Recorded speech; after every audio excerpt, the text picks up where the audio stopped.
Salut et bienvenue sur cette chaîne.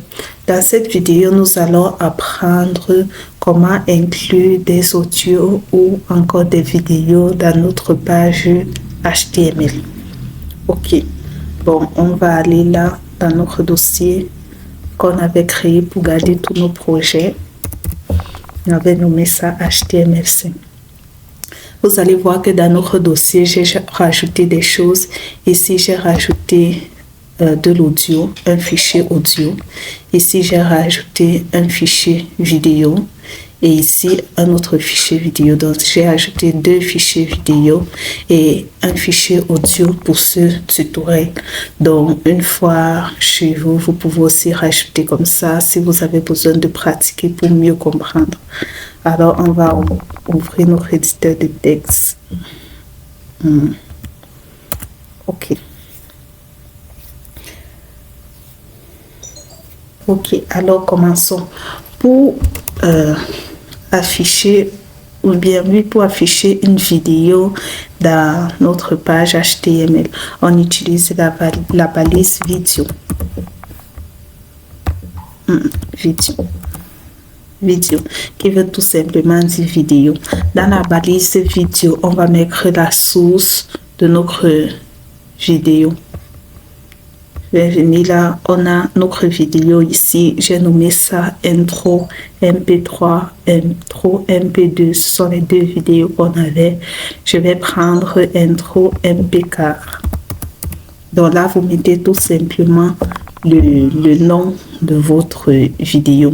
Si votre vidéo est dans votre fichier, comme c'est le cas ici, là, dans votre dossier de travail, pardon, comme c'est le cas ici, vous mettez juste le nom de la vidéo. Si c'est ailleurs dans votre ordinateur, vous mettez directement le chemin relatif vers votre vidéo. Si c'est en ligne, vous mettez l'adresse de votre vidéo là, dans l'attribut source. Dans l'attribut source exactement.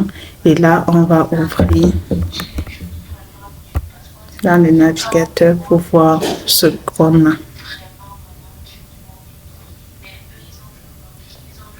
Ok. Là, on voit qu'on a, vous voyez que mon écran n'est pas blanc. C'est la vidéo qui s'affiche. Ok, je vous explique maintenant les attributs qu'on peut avoir. Dans la balise vidéo, on peut avoir l'attribut controls qui permet de créer des boutons de lecteur, pause ou encore volume. Si on repart là, on va voir qu'on a notre bouton de lecteur. Ici, on a le bouton qu'on peut utiliser pour mettre pause. On a là pour le volume. Donc, si je clique sur cette vidéo, je vais baisser le volume un peu parce que cette vidéo crée vraiment. Ok. Si je clique, que ma vidéo se passe bien, je peux mettre pause là pendant que la vidéo joue. Je peux mettre pause là et tout. Donc pour afficher tout ça, c'est l'attribut controls qui permet de faire cela. On peut avoir aussi l'attribut autoplay qui veut tout simplement dire que la vidéo doit jouer de façon automatique. Quand on entre dans la page HTML ou bien dans le site web directement, la vidéo doit se mettre à jouer. Mais vous allez sûrement vous demander pourquoi ce n'est pas le cas ici. Ce n'est pas le cas juste parce que les navigateurs modernes de nos jours bloquent ça. Parce que c'est un peu bizarre que à peine tu entres dans un site web, directement une vidéo se met à jouer comme ça. Donc ce n'est pas du tout bien, ce n'est pas recommandé. Donc ce qui fait que le navigateur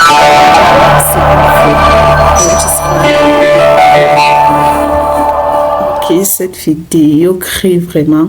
Je disais que ce qui fait que le navigateur ne va pas jouer la vidéo directement, tu seras obligé de cliquer d'abord sur le lecteur pour que la vidéo commence à jouer. Donc c'est un peu à ça que c'est l'attribut autoplay. On peut avoir encore l'attribut muted qui veut dire muet. Si j'entre dans le navigateur cette fois-ci et que je lance la vidéo est d'ailleurs en train de jouer, et que je recommence la vidéo, vous allez voir qu'il n'y a pas le volume. Mais ici, là, on montre clairement que le volume est baissé. Tout simplement parce que j'ai mis l'attribut muted. Donc, dans ce cas-ci, pour avoir du son dans la vidéo, je suis obligée de mettre le son ici. Si je ne mets pas le son là-bas, la vidéo n'aura pas de son. Ça, c'est grâce à l'attribut muted. On peut encore avoir l'attribut loop qui veut dire boucle. Donc, ça va faire que la vidéo va se jouer en boucle. Ok, donc si je lance la vidéo, j'ajoute le son. Je vais baisser un peu. Vous voyez, lorsque la vidéo finit, elle recommence automatiquement à cause de l'attribut loop.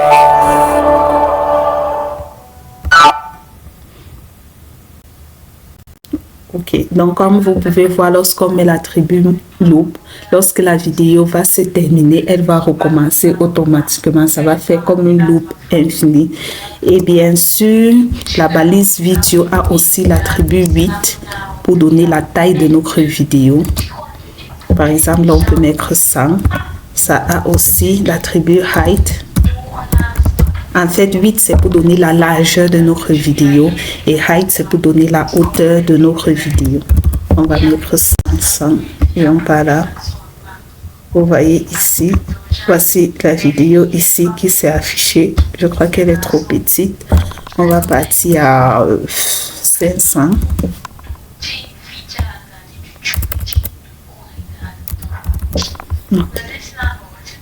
Voilà. Là, on peut voir qu'on a notre vidéo ici, là. On a modifié la taille. On l'a rendue plus petite. Et pour finir avec les attributs de cette balise, on peut avoir l'attribut preload qui veut dire tout simplement charger ou bien précharger. Un truc comme ça. J'ai mis preload. Voilà. Ça a...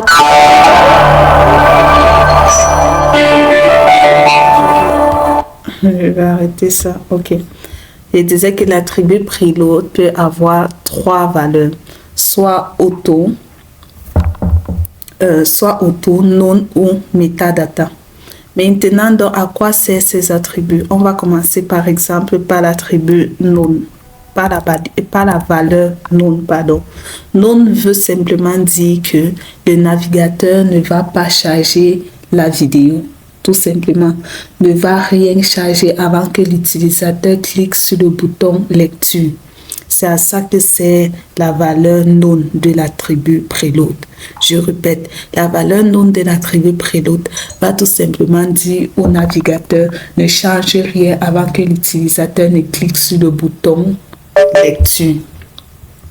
Ne clique sur le bouton lecture. Ok, on va aller voir ça dans le navigateur. Je vais enlever le loop ici là pour que ça ne dérange pas et pour permettre de bien expliquer ce que je dis.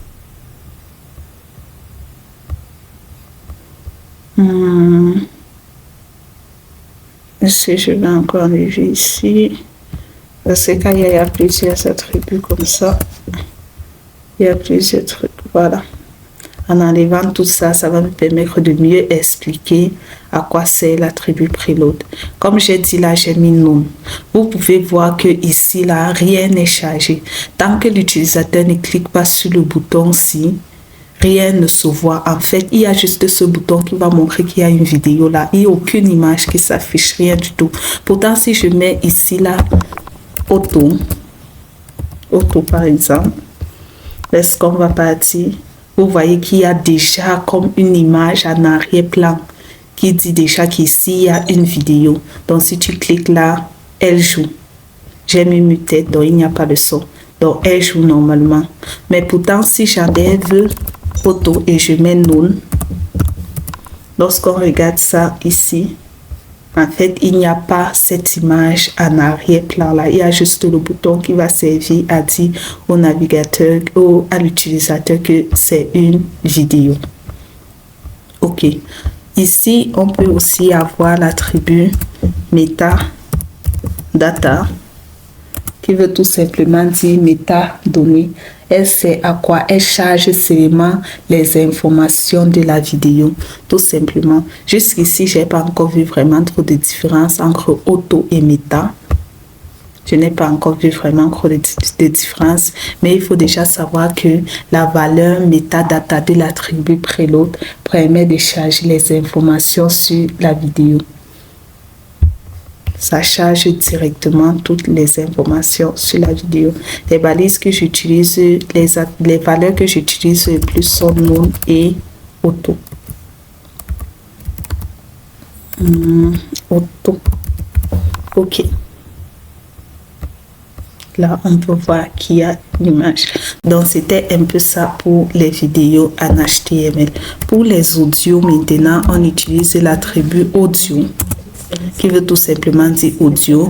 On met le nom de notre audio. Tout simplement, pour les audios, c'est exactement la même chose que pour les vidéos. Ça prend exactement les mêmes attributs. L'attribut SRC pour mettre la source, l'attribut controls pour mettre les boutons. Si on veut mettre les boutons, chaque bouton pour mettre une pause. Voici ici, je vais mettre ici un BR comme quoi. Ok, voici pour l'audio ici en bas. Donc controls permet tout simplement de mettre ces boutons-ci, des lecteurs de vidéo, des lecteurs d'audio, mettre pause, ajouter le volume et tout ça. Donc ces deux balises ont vraiment les mêmes attributs. On peut aussi mettre l'attribut muted pour couper le son. On peut mettre l'attribut preload.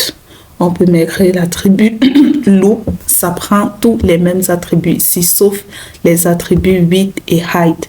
Parce que vraiment, on ne peut pas modifier la hauteur ou la largeur d'un audio. Donc, pour tout le reste, controls, autoplay, muted, loop, preload, tout ça, cet attribut audio, cette balise audio les prend aussi. Donc, c'était un peu ça. Si je viens là, je joue mon audio. Pour être développeur front-end, il y a plusieurs langages qu'on doit connaître et maîtriser, comme par exemple le HTML qui est utilisé. Donc, vous voyez que mon audio fonctionne très bien. Ok.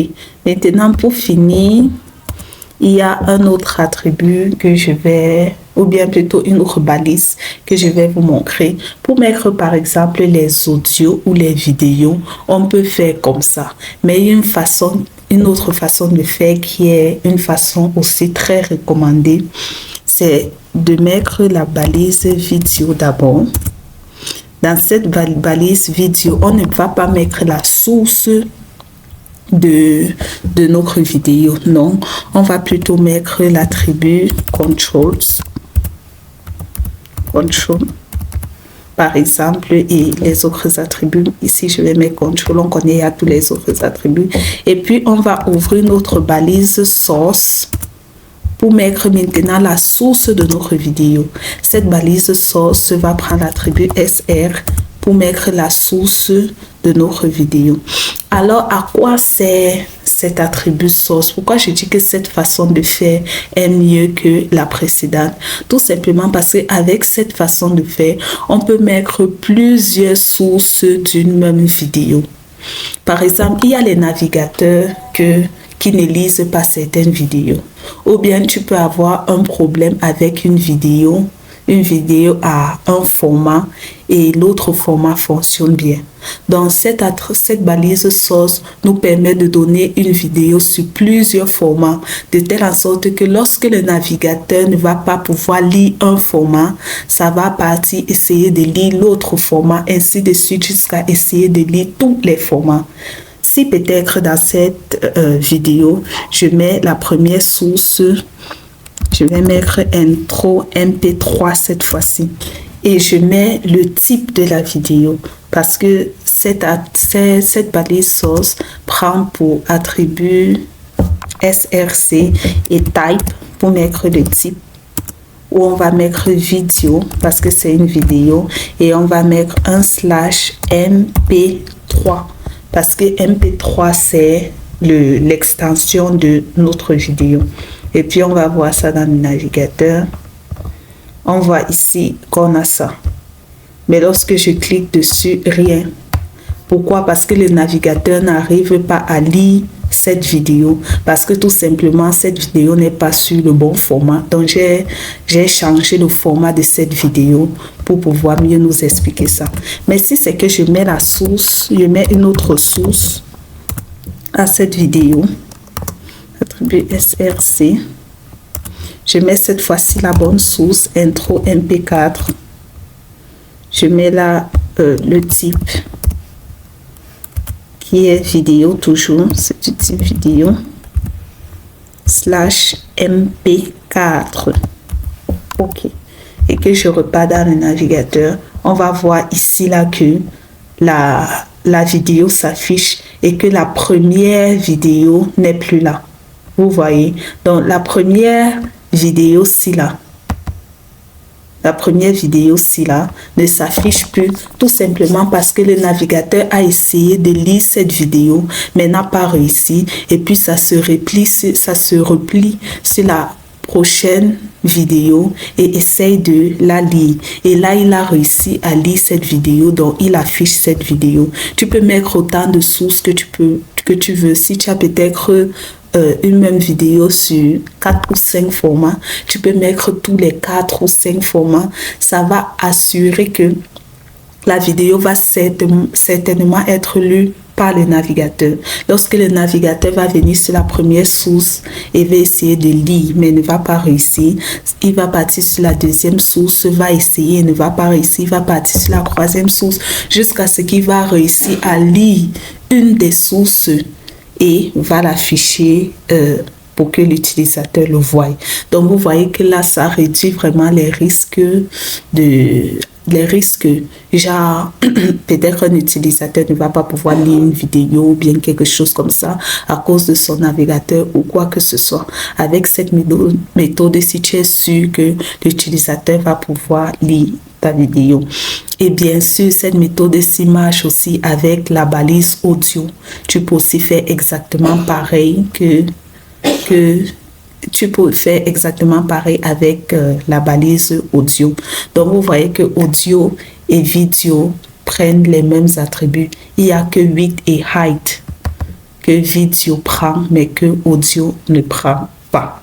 Donc c'était tout en ce qui concerne les balises vidéo et audio pour mettre les vidéos et les audios dans notre site web. Rendez-vous dans la prochaine vidéo.